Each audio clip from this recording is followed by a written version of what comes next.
సహజ ఔషధ చిట్కాలు.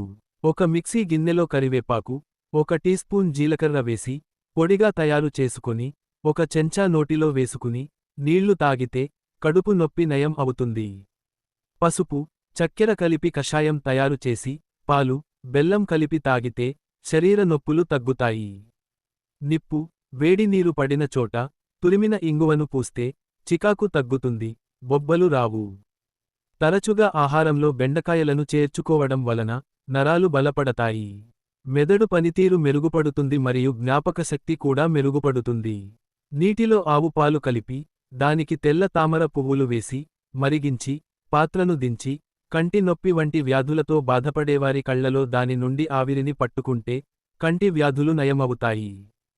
శరీర ఆరోగ్యానికి సంబంధించిన ఇటువంటి విలువైన సమాచారం మీకే కాకుండా, ఇతరులతో కూడా పంచుకోండి. ప్రకృతిక ఆహార మరియు ఆయుర్వేద సలహాదారులు. సాంప్రదాయ వైద్యులు సిద్ధ వైద్యుడు సురేష్.